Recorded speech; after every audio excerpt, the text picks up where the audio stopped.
Je l'ai dit hier, je le répète aujourd'hui, les journaux sont tout chauds. Et les journaux marocains particulièrement, avec la qualité de l'enseignement qui est au cœur du développement stratégique universitaire. En effet, ce sont les derniers articles de presse qui nous parviennent. Et on commence avec l'opinion qui nous indique que l'université Mohamed V de Rabat a célébré la journée mondiale de la qualité en réunissant experts et responsables académiques autour d'un enjeu central, faire de la qualité un moteur de transformation de l'enseignement supérieur. En effet, l'université veut moderniser ses pratiques pédagogiques, renforcer les outils de gouvernance numérique et intégrer davantage d'intelligence artificielle dans le pilotage institutionnel. Un modèle qui sera donc fondé sur l'efficacité, la transparence et la responsabilité sociétale. Et de son côté, les Échos rapportent que le ministère de l'Enseignement supérieur a signé à Laayoune les nouveaux contrats de développement 2025-2027 liant l'État et les universités publiques. Ce cadre contractuel vise à renforcer l'autonomie des établissements tout en fixant des engagements réciproques, des objectifs mesurables et des indicateurs de performance. Et parmi les priorités, l'amélioration de la qualité de la formation, la promotion de la recherche scientifique, l'innovation, l'employabilité et l'ancrage territoriale. Une université marocaine aussi qui souhaite forger un nouveau modèle éducatif au-delà de ses frontières. En effet, l'économie souligne la contribution marocaine au débat sur l'avenir du continent lors d'une conférence organisée par l'ESSEC Africa Casablanca autour du livre « Ce qu'attend l'Afrique » de Benoît Chevalier. L'auteur, fort de 20 ans d'expérience panafricaine, y décrit une Afrique en pleine mutation économique. Le Maroc y est présenté comme une économie frontière, locomotive régionale et source d'inspiration pour de nouveaux modèle de croissance. Et dans le domaine du leadership et de l'inclusion, le Matin annonce le lancement du programme de bourse de la Fondation Mastercard à l'UM6P, initiative décennale visant à soutenir 575 jeunes femmes africaines dans des filières clés, l'ingénierie, l'agriculture, l'énergie renouvelable, le numérique, sciences politiques, technologies émergentes, plein de sujets. Et le programme prévoit une prise en charge complète, un mentorat structuré, un accompagnement psychosocial et une intégration dans l'écosystème de recherche appliquée de l'UM6P. En somme, le Maroc affirme ainsi ses ambitions, une université plus performante, plus inclusive et résolument tournée vers les besoins futurs du pays, mais aussi du continent.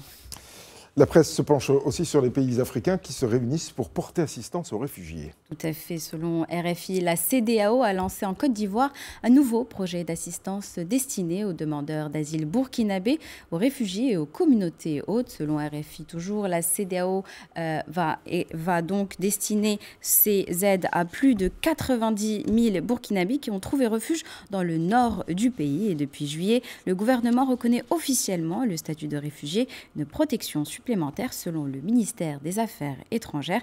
Le HCR d'ailleurs salue ce soutien, rappelant que la solidarité régionale reste essentielle alors que les besoins, eux, augmenté. Africa IT News rapporte que les Nations Unies cherchent à mobiliser 220 millions de dollars pour étendre l'accès à Internet aux réfugiés africains d'ici 2030 via l'initiative Connectivity for Refugees. L'objectif est de connecter donc 20 millions de personnes dans les camps et les communautés d'accueil afin d'améliorer l'accès à l'éducation, à la santé en ligne et aux services financiers via le mobile. Le Tchad, d'ailleurs, qui accueille 1,5 million de réfugiés, est devenu un terrain pilote et le résultat montre que la connectivité change déjà concrètement à la vie des populations avec des cours en ligne ou encore l'entrepreneuriat digital. Et puis derrière ces chiffres, rappelons-le, des drames humains, et TV5 Monde justement nous donne le visage de certaines de ces histoires, notamment à travers le récit de Soudanais ayant fui El Fasher après son attaque par les forces de soutien rapide.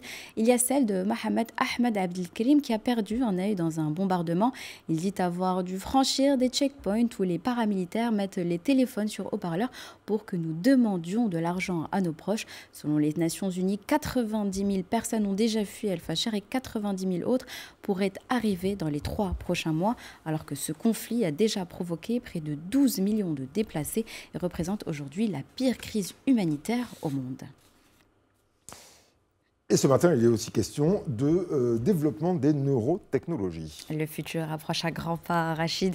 Et on commence avec TV5 Monde qui nous indique que les neurotechnologies connaissent une accélération fulgurante. Ce sont tous ces nouveaux dispositifs futuristes comme des implants cérébraux ou électrodes posés sur la moelle épinière qui permettent déjà de traduire la pensée en mots ou d'aider des patients paralysés à remarcher. En Suisse, par exemple, des équipes tentent de permettre des équipes tentent des implants permettant de restaurer un contrôle moteur significatif chez des personnes paralysées. Et autour de ces avancées, l'intérêt privé ne faiblit pas. De nombreuses startups ont levé des milliards depuis la fin des années 2000, notamment Neuralink, la société d'Elon Musk. Et pour faire en sorte que ces recherches restent éthiques, la Croix rapporte que l'UNESCO a adopté hier le premier cadre mondial visant à protéger l'inviolabilité de l'esprit humain.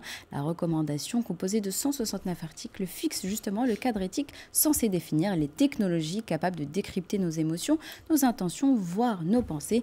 Il s'agit donc d'empêcher toute manipulation ou extraction abusive des données cérébrales qui deviennent aussi un enjeu sensible que les données médicales. Et Ouest France précise qu'au sein de ce cadre, il y aurait la reconnaissance des données neuronales comme données privées qui serait une avancée majeure dans les recommandations adoptées par l'UNESCO. Pour Audrey Azoulay, les neurotechnologies posent des questions vertigineuses d'intimité et d'identité de sécurité. Ainsi, l'UNESCO appelle tous les États à se doter de cadres juridiques adaptés pour éviter que ces dispositifs ne deviennent des outils de surveillance ou d'influence. Donc il y aurait un risque que la technologie rentre dans nos têtes ? Ça arrive, ce n'est plus un risque, c'est une réalité. Maintenant, Ouais, il faut le cadrer pour que ça ne dérive pas. C'est pas gagné en tout cas, ce qu'ils vont y trouver.